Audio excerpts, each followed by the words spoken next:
نحمده ونصلي وسلم على رسوله الكريم أما بعد فأعوذ بالله من الشيطان الرجيم بسم الله الرحمن الرحيم هو الأول والآخر والظاهر والباطن وهو بكل شيء عليم صدق الله مولانا العلي العظيم وصدق رسوله النبي الأمين ونحن على ذلك لمن الشاهدين والشاكرين والحمد لله رب العالمين۔ میر محفل، صدر مجلس اور شہزادہ حضور بابا فرید رضی اللہ تعالیٰ عنہ حضرت قبلہ دیوان احمد مسعود چشتی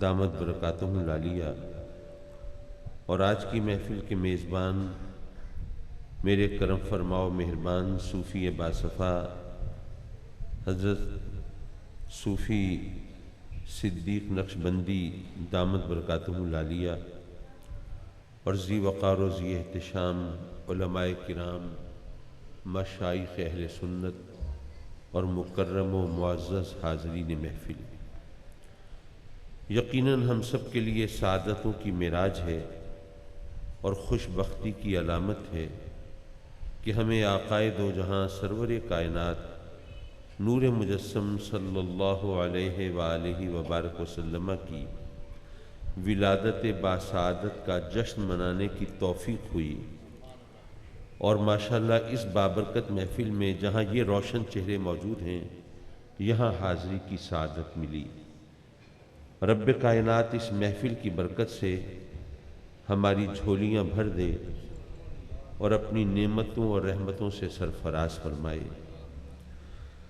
میرے آقا کریم صلی اللہ علیہ وسلم کی ولادت باسعادت کے حوالے سے سرکار کی والدہ ماجدہ طیبہ طاہرہ سیدہ آمنہ رضی اللہ تعالی عنہا فرماتی ہیں، خرج منی نور، مجھ سے تو بس نور ہی ظاہر ہوا،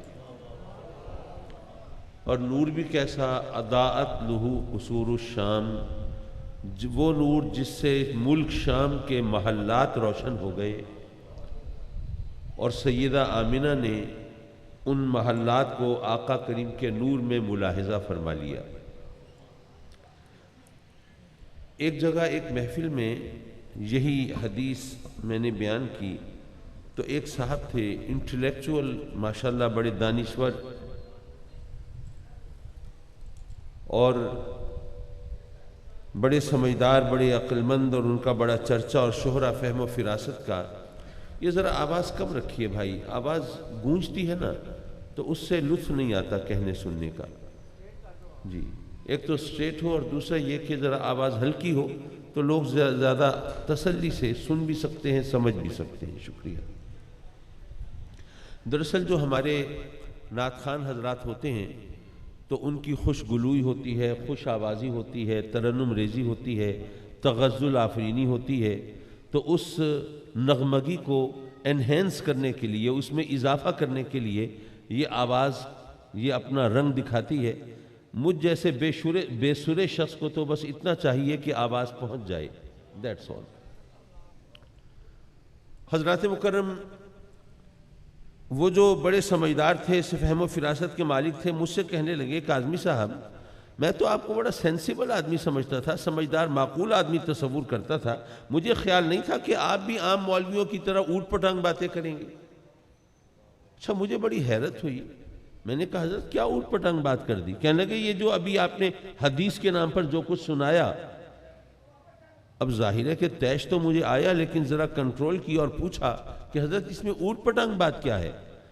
کہنے لگے کہ جناب آپ دیکھیے، آپ کے سامنے بات اس لیے کر رہا ہوں کہ آپ صبر سے، تحمل سے، اطمینان سے سنیں گے اور سمجھیں گے کہ صبح صادق کے وقت آقا کریم کی ولادت ہوئی، اور صبح صادق کا وقت ایسا ہوتا ہے جب اجالے کی تو بس ایک آدھ کرن پھوٹی ہوتی ہے، باقی اندھیرا پھیلا ہوتا ہے، اور آپ کی ولادت ہوئی مکہ شہر میں، تو اگر مان بھی لیا جائے کہ حضور علیہ الصلوۃ والسلام کی ولادت کے ساتھ نور ظاہر ہوا، تو وہ نور کی کیفیت کیسی ہوگی؟ کیا ایسی ہوگی جیسے کینڈل لائٹ ہوتی ہے، موم بتی کی روشنی؟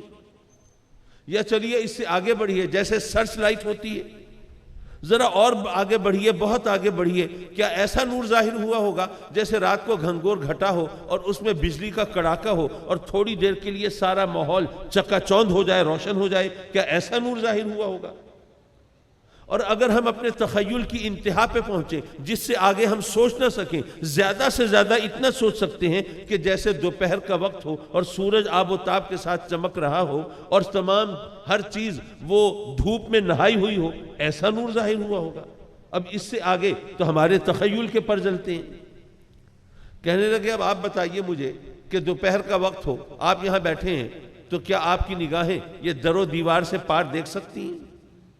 کیا آپ یہاں لاہور میں بیٹھ کر کیا گوجرانوالہ شہر کو ملاحظہ کر سکتے ہیں؟ بھئی اگر آقا کریم کا نور ظاہر ہوا بھی تھا تو سیدہ آمنہ وہاں اپنے حجرے میں ہوں گی، حجرے کے در و دیوار ہوں گے، آس پاس مکہ شہر ہے، اس کے مکانات ہوں گے، اور مکہ جو ہے وہ پہاڑوں میں گھرا ہوا شہر ہے، آس پاس پہاڑ ہوں گے، اور پھر مکے اور شام کے درمیان جو مسافت ہے ہزاروں میل کا فاصلہ ہے، درمیان میں نہ جانے اور کتنے جنگل ہوں گے، درخت ہوں گے، پہاڑ ہوں گے، ٹیلے ہوں گے، آبادیاں ہوں گی، اور اتنا فاصلہ، اور آپ کہہ رہے ہیں بڑے مزے سے کہ جناب آقا کریم کا نور ظاہر ہوا اور اس نور میں سیدہ آمنہ نے ملک شام کے محلات کو دیکھ لیا۔ کیسی مذہب کا خیز باتیں کریں گے تو لوگ تو دین سے مذہب سے دور بھاگ جائیں گے۔ اب ظاہر ہے کہ اس طرح کا انالیسز اگر کیا جائے تو واقعی ایک پڑھا لکھا آدمی سوچنے پر مجبور ہوتا ہے کہ یار یہ معاملہ کیا ہے۔ لیکن میں نے ان سے کہا کہ دراصل آپ سے دو چیزیں جو ہیں ان کی مس کیلکولیشن ہوئی ہے، اس کے بارے میں آپ کو غلط فہمی ہوئی ہے۔ کہنے لگے وہ کیا؟ میں نے کہا کہ پہلی بات تو یہ ہے کہ آپ نے یہ سمجھا کہ سورج کی دھوپ میں دیکھنا اور آقا کریم صلی اللہ علیہ وسلم کے نور میں دیکھنا ایک ہی بات ہے۔ آپ نے اس فرق کو ملحوظ نہیں رکھا کہ سورج کی دھوپ میں دیکھنا اور چیز ہے اور آقائے دو جہاں کے نور میں دیکھنا وہ اور چیز ہے۔ ایک تو یہ مغالطہ ہوا آپ کو، اور دوسری بات یہ ہے کہ جب تک یقین نہ ہو اس وقت تک حقیقت تک نگاہ نہیں پہنچ سکتی۔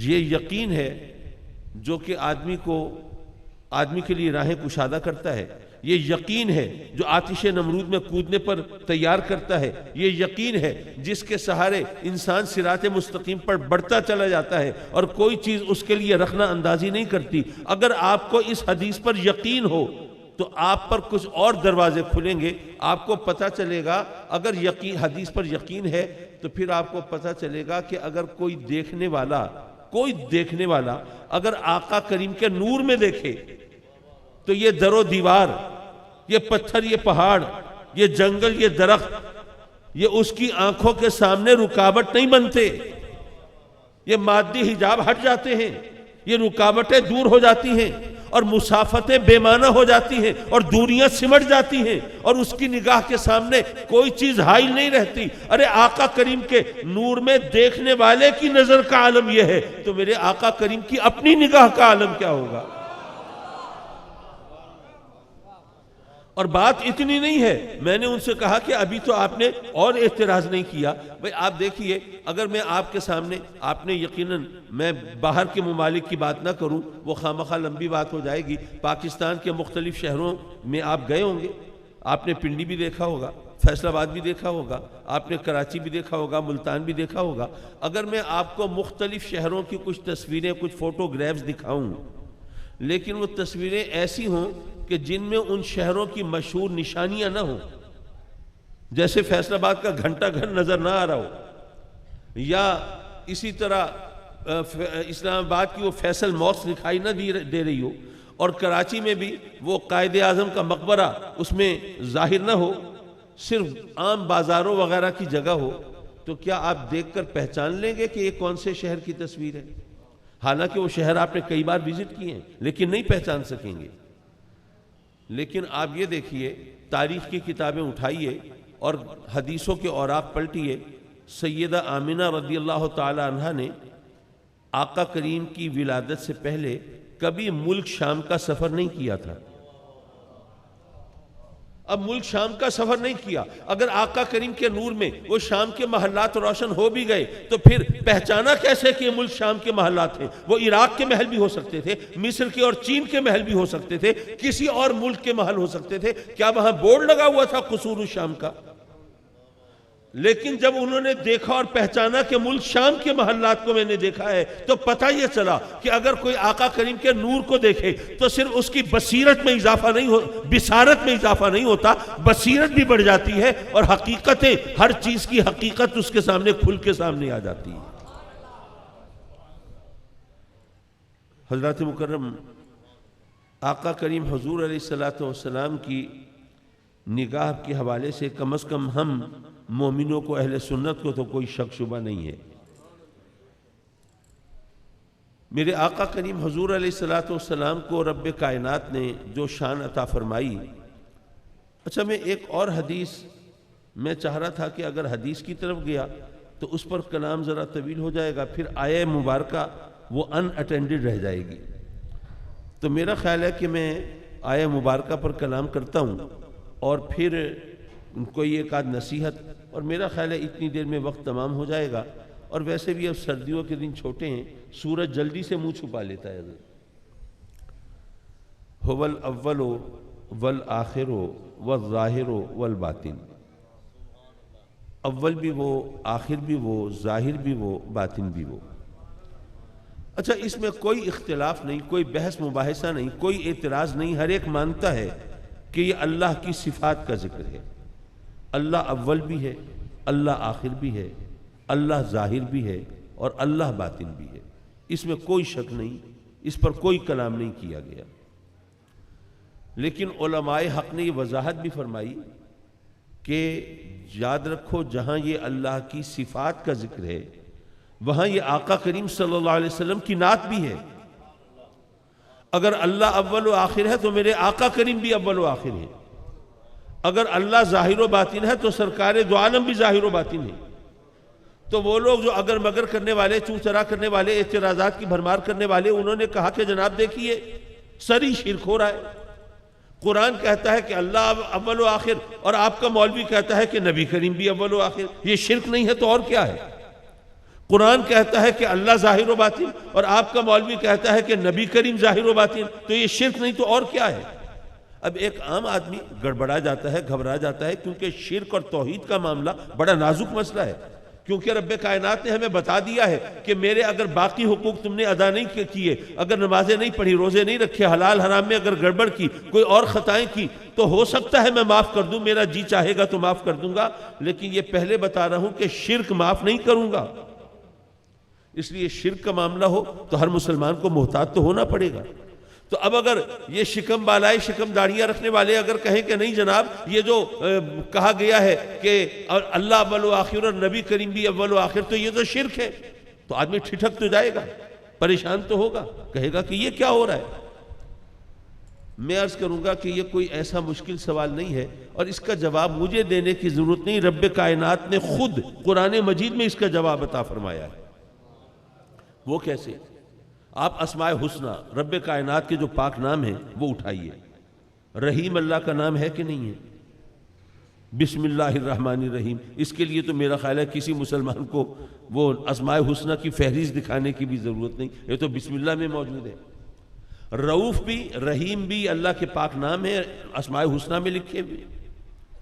اب رب کائنات نے قرآن مجید میں فرمایا، سورہ توبہ کی سیکنڈ لاسٹ آیت، آخری سے پہلی آیت، لَقَدْ جَاءَكُمْ رَسُولٌ مِّنْ أَنفُسِكُمْ عَزِيزٌ عَلَيْهِ مَا عَنِتُّمْ حَرِيصٌ عَلَيْكُمْ بِالْمُؤْمِنِينَ رؤوف الرحیم۔ رب کائنات قرآن میں فرماتا ہے کہ میرا محبوب تمہارا بہی خواہ ہے، بھلا چاہنے والا ہے، تمہاری بھلائی کا بڑا خوگر ہے، اور اے مومنوں وہ تمہارے لیے رؤوف ہے، وہ تمہارے لیے رحیم ہے۔ اب قرآن میں رب کائنات فرماتا ہے کہ میرا محبوب مومنوں کے لیے رؤوف بھی ہے، رحیم بھی ہے، تو کیا قرآن مجید میں رب کائنات شرک کا درس دے گا؟ معاذ اللہ۔ ظاہر ہے کہ یہ تو ممکن نہیں ہے. تو پتہ یہ چلا کہ اللہ کے پاک نام بھی اللہ اپنے مخلوق کے لیے، اپنے بندوں کے لیے، اپنے محبوب کے لیے خود استعمال فرماتا ہے، تو اس میں شرک کا پہلو نہیں ہو سکتا. اچھا ممکن ہے یہاں پر کسی کے ذہن میں کوئی اگر مگر چل رہا ہو تو ایک اور بات کروں جس کے بعد اس بحث مباحثے کی گنجائش ختم ہو جائے. ویسے تو علماء جانتے ہیں کہ یہ بذات خود اپنی جگہ ایک تقریر کا عنوان ہے. دیکھیے آپ سب اللہ کے فضل و کرم سے صاحب ایمان ہیں، اللہ ایمان سلامت رکھے. اور اگر آپ کو معلوم ہو تو آپ جانتے ہوں گے کہ اس وقت دنیا میں سینکڑوں کی تعداد میں مومنین نہیں ہیں، ہزاروں بھی نہیں ہیں، لاکھوں بھی نہیں، کروڑوں بھی نہیں، بلکہ اس وقت دنیا کے اندر اربوں مومن موجود ہیں. ایسا ہے یا نہیں ہے؟ مومنین مسلمین دنیا میں اربوں کی تعداد میں ہیں. اللہ کا کرم ہے، اس کا احسان ہے، اس نے ہمیں ایمان کی دولت عطا فرمائی، ہم مومن ہیں. اب رب کائنات نے قرآن مجید میں سورہ الحشر میں جب اپنے پاک نام گنوائے تو وہاں فرمایا المؤمن المہیمن العزیز الجبار المتکبر. تو اللہ بھی مومن ہے اور ہم سب بھی مومن ہیں. شرک ہوا؟ نہیں. کیوں نہیں ہوا؟ اس لیے کہ اللہ کا مومن ہونا اس کی شان کے لائق ہے اور ہمارا مومن ہونا ہماری حیثیت کے مطابق ہے. تو ایک ہی لفظ استعمال ہو اللہ کے لیے مخلوق کے لیے شرک لازم نہیں آتا، کیونکہ اس کے مختلف پہلو ہوتے ہیں. تو اگر اللہ بھی اول و آخر ہو اور میرے آقا کریم بھی اول و آخر ہو تو شرک لازم نہیں آتا. اول و آخر اللہ کا ہونا وہ اس کی شان کے لائق اور میرے آقا کریم کا اول و آخر ہونا وہ ان کے مقام کے مطابق.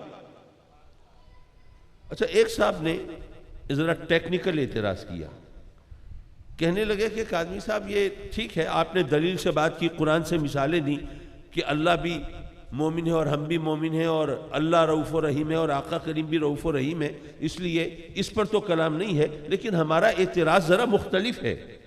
میں نے کہا اچھا وہ مختلف اعتراض وہ بتا دیجئے.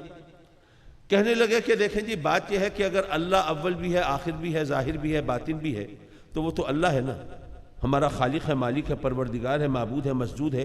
وہاں ہماری لب کشائی کی جسارت نہیں ہے، وہاں ہم حرف گیری نہیں کر سکتے، انگشت نمائی نہیں کر سکتے، باتیں نہیں بنا سکتے، وہاں پر ہم تنقید اور تبصرے سے کام نہیں کر سکتے، اپنی عقل کی ٹانگ نہیں لڑا سکتے. لیکن اگر آپ کہتے ہیں کہ نبی کریم بھی اول بھی ہے آخر بھی ہیں تو پھر ذرا یہ بھی وضاحت کر دیجئے کہ جو اول ہو وہ آخر ہو کیسے سکتا ہے؟ اول اور آخر تو ایک دوسرے کی ضد ہیں. جو اول ہوگا وہ آخر تو نہیں ہو سکتا. بھئی آپ کے علاقے میں کوئی سکول ہو، اس میں جس نے سب سے پہلے میٹرک پاس کیا وہ کوئی اور، جو سب سے آخر میں کرے گا وہ کوئی اور ہوگا. یہاں اس محفل میں جو سب سے پہلے آیا وہ کوئی اور، جو سب سے آخر میں آئے گا وہ کوئی اور ہوگا. اللہ نے اگر آپ کو اولاد دی ہے تو سبحان اللہ جو سب سے پہلا بچہ ہے وہ کوئی اور اگر آپ نے ہتھیار نہیں ڈالے تو جو سب سے آخری بچہ ہے وہ کوئی اور ہوگا. تو حضرات مکرم جو اول ہے وہ آخر تو نہیں ہو سکتا. تو آپ اگر اللہ اول بھی ہے آخر بھی ہے ظاہر بھی ہے باطن بھی ہے وہ تو اللہ ہے نا، وہاں تو ہمارا بس چلتا نہیں، وہاں ہم بول سکتے نہیں، لب کشائی کی جسارت نہیں کر سکتے، وہ ہماری عقل سے فہم سے ہمارے تخیل سے بالاتر ہے، ماورا ہے. لیکن اگر آپ کہتے ہیں نبی کریم بھی اول و آخر تو پھر یہ بتائیے جو اول ہے وہ آخر ہو کیسے سکتا ہے؟ میں عرض کروں گا کہ اس سوال کا جواب 3 حصوں میں، تقریباً کوئی 20-22 برس پہلے کی بات ہے. میرا بیٹا اب تو ماشاءاللہ جوان ہے، اس وقت کوئی 7-8 سال کا تھا. مجھ سے کہتا ہے کہ بابا کیا یہ بات صحیح ہے کہ قرآن میں اللہ نے فرمایا ہے کہ اس نے حضرت آدم کو مٹی سے بنایا؟ میں نے کہا ہاں بیٹے بالکل صحیح ہے اور قرآن میں کئی جگہ اور اللہ نے یہ بات فرمائی. اچھا پہلے تو بچہ چپ ہو گیا، جیسے جواب ذرا ان ایکسپیکٹڈ نہ، اس کی توقع کے خلاف جواب ملا.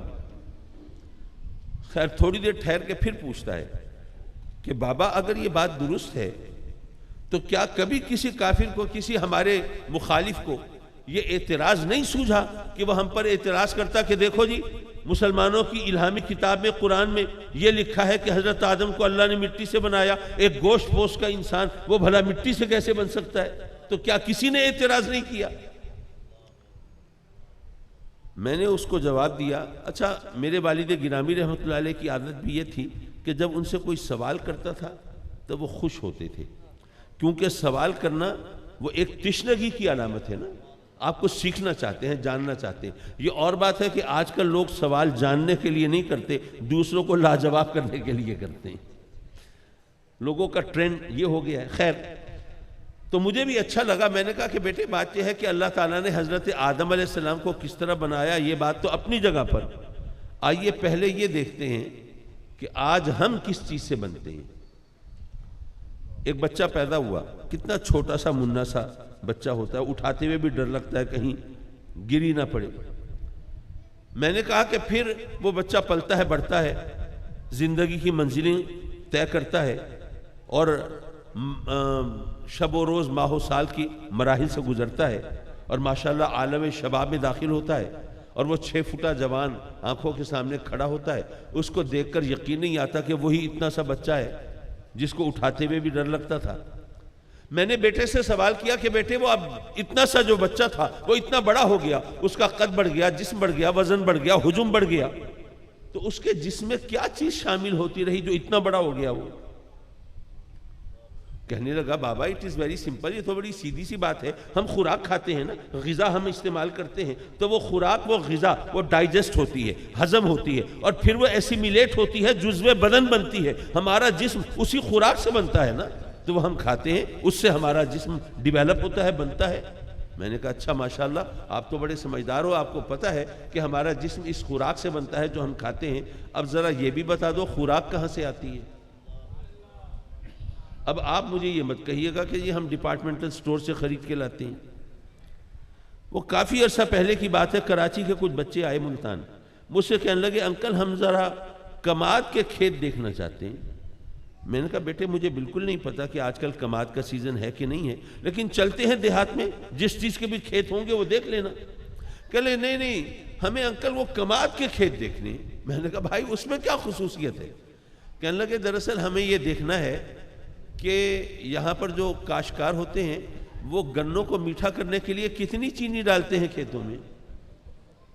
اب وہ تو کراچی کے بچے تھے نا، ان کا کھیتوں کھلیانوں سے واسطہ نہیں تھا، ان کا زمین سے رشتہ نہیں تھا، لیکن میرا خیال ہے کہ آپ تو اتنے بے خبر نہیں ہوں گے، آپ کو معلوم ہوگا کہ اگر زمین سے سبزہ اگنا بند ہو جائے تو دنیا میں کسی کو کہیں سے خوراک نہ ملے، ساری خوراک اصل میں زمین سے آتی ہے۔ اچھا کچھ بچے ہو سکتا ہے سوچنے لگیں کہ جی کاظمی صاحب نے عجیب بات کر دی، بھئی ہم روٹی نہیں کھائیں گے، چاول نہیں کھائیں گے، سبزیاں نہیں کھائیں گے، ہم دالیں نہیں کھائیں گے، پھل فروٹ نہیں کھائیں گے، ہم زیادہ مزے کی چیزیں کھا لیں گے، گوشت کھا لیں گے، انڈے کھا لیں گے، دودھ پی لیں گے۔ بھئی آپ تو گوشت انڈے کھا لیں گے، دودھ پی لیں گے، لیکن جن جانوروں کے گوشت انڈے آپ استعمال کریں گے وہ روزہ رکھے رہیں گے، ان کو بھی تو کچھ کھانا ہے نا۔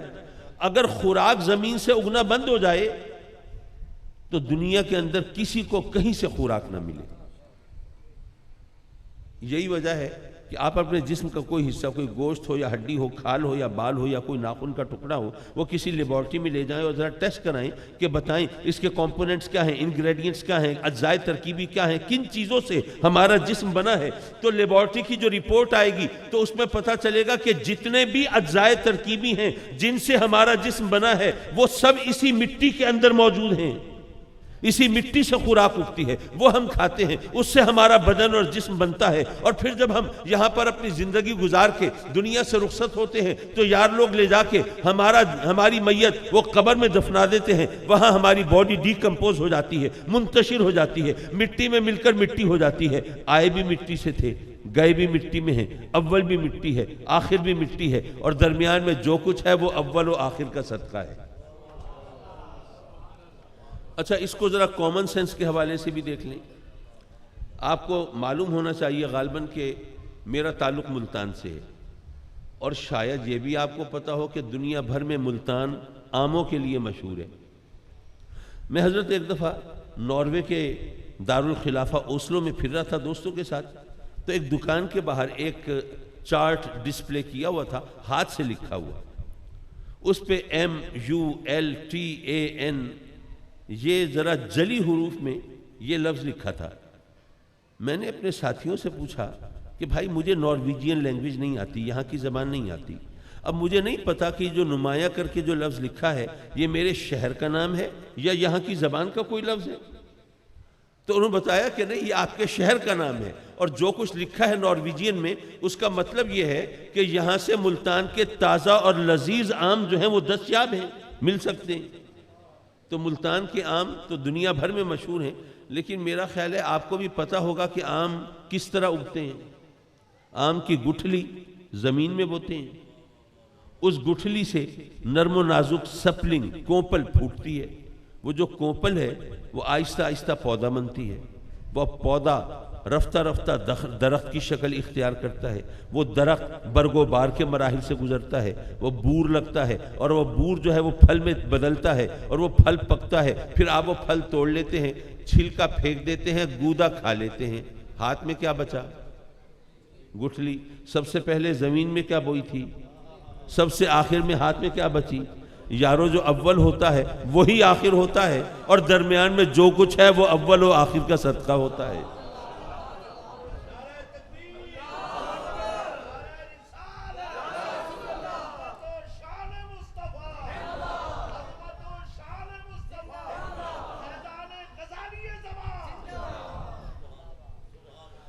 اچھا، ذرا اس کو میں نے کہا تھا نا 3 طرح سے سمجھانے کی کوشش کروں گا، ذرا جیومیٹریکل سٹائل میں بھی سمجھ لیجئے۔ اگر آپ کوئی دائرہ کھینچنا چاہیں تو کسی پوائنٹ سے، کسی نقطے سے دائرہ شروع کریں گے، اور وہ دائرہ مکمل نہیں ہوگا جب تک گھوم کر واپس اسی نقطے پر نہ پہنچ جائیں جہاں سے دائرہ شروع کیا تھا۔ جب تک ابتدا اور انتہا کا ملاپ نہیں ہوگا دائرہ مکمل نہیں ہوگا۔ جب تک آغاز و انجام یکجان نہیں ہوں گے دائرہ مکمل نہیں ہوگا۔ جب تک اول اور آخر ایک نہیں ہوں گے دائرہ مکمل نہیں ہوگا۔ اسی لیے میرے آقا کریم صلی اللہ علیہ وسلم نے فرمایا انا اولہم خلقا و آخرہم باسن، بے شک میری بعثت سب سے بعد میں ہوئی، لیکن تخلیق تو سب سے پہلے ہوئی ہے نا۔ کنت نبیا و آدم و بین الماء والطین، ارے میں تو اس وقت بھی نبی تھا جب آدم پانی اور مٹی کے درمیان تھے۔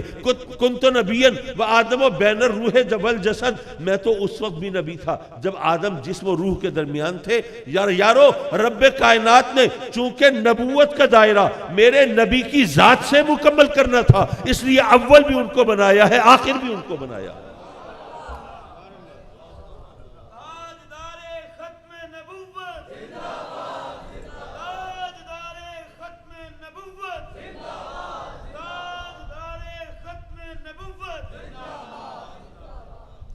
حضرات مکرم، میں آپ کے ذوق شوق کا بھی معترف اور آپ کی محبتوں کا بھی، میرا خیال ہے کہ میں اب آخر میں ایک نصیحت کر کے، حضرت دیوان صاحب بھی ذرا پرتول رہے ہیں تو میں ان کے لیے بھی کسی مزید آزمائش کا سبب نہیں بننا چاہتا۔ یہ حضرت کا کرم ہے، شفقت ہے، میرے ساتھ بہت زیادہ کرم فرماتے ہیں، مجھے اس پر فخر ہے۔ تو وہ میری تقریر کے دوران اٹھنا نہیں چاہتے دراصل، تو میں ان کو سیف وے دینا چاہتا ہوں۔ آج کل ویسے نصیحت کرنا کوئی آسان کام نہیں ہے۔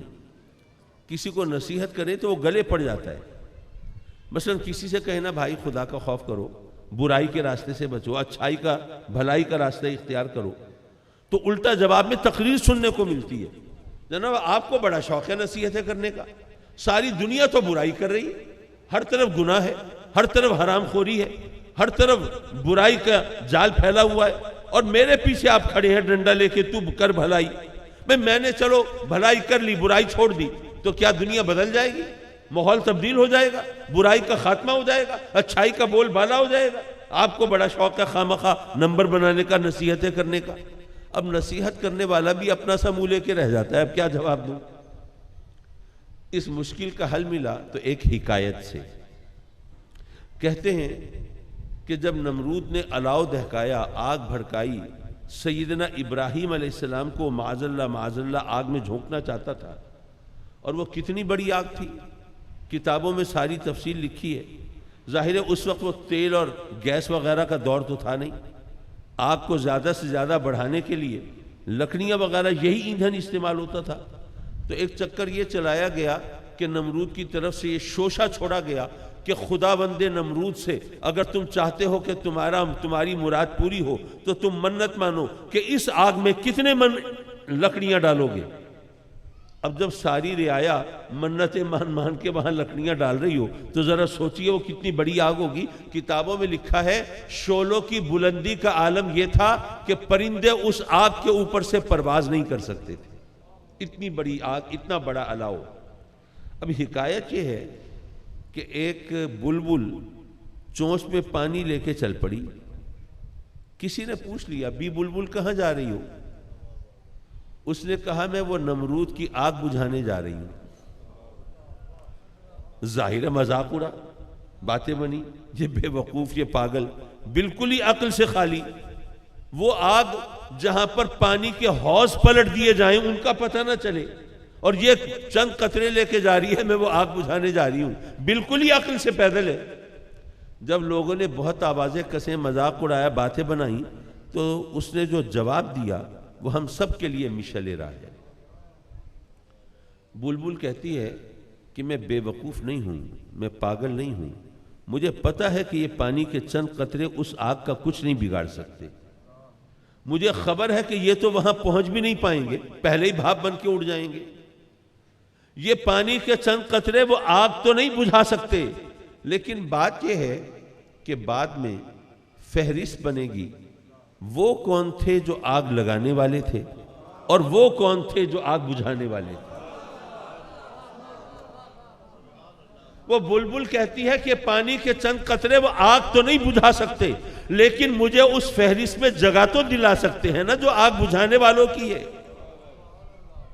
یارو اگر آپ برائی چھوڑ دیں ممکن ہے فرق نہ پڑے، ممکن ہے برائی اسی طرح پھلتی پھولتی رہے، اور ممکن ہے کہ نیکی کا پتہ بھی نہ چلے، ممکن ہے ماحول میں کوئی تبدیلی نہ آئے، اگرچہ میرا یقین ہے کہ فرق پڑتا ہے، چراغ سے چراغ جلتے ہیں، لیکن چلو ایک لمحے کو مان لیا کوئی فرق نہیں پڑے گا، اسی طرح برائی رہے گی، اسی طرح خرابی رہے گی۔ یارو اگر فرق نہیں پڑے گا، دنیا کو نہیں پڑے گا، تمہیں تو پڑے گا نا۔ تمہارا نام کون سی فہرست میں ہونا چاہیے، جو برائی پھیلانے والوں کی ہے یا جو اچھائی کے چراغ جلانے والوں کی ہے؟ اب یہ فیصلہ کر لو اور پھر دیکھو کہ کون سے راستے پہ چلنا ہے۔ مولا ہم جو کہتے ہیں ان پر عمل کی بھی توفیق دے۔ اور یہ ایک جملہ اور مزید کہتا چلوں، جو اللہ والے ہوتے ہیں وہ چل کے دکھاتے ہیں، خالی خولی باتیں نہیں کرتے، وہ مثالیں قائم فرماتے ہیں۔ ان کا طریقہ کار، ان کا طرز زندگی، ان کا عمل ہمارے لیے مشعل راہ ہوتا ہے۔ تو اس لیے اگر ہم اللہ والوں سے لو لگائیں، ان کا دامن پکڑیں، تو پھر ہمارے لیے یہ راستے کھلیں گے، اور نجات کا راستہ کھلے گا، فلاح کا راستہ کھلے گا، رب کی رحمت کا راستہ کھلے گا۔ وآخر دعوانا ان الحمدللہ رب العالمین۔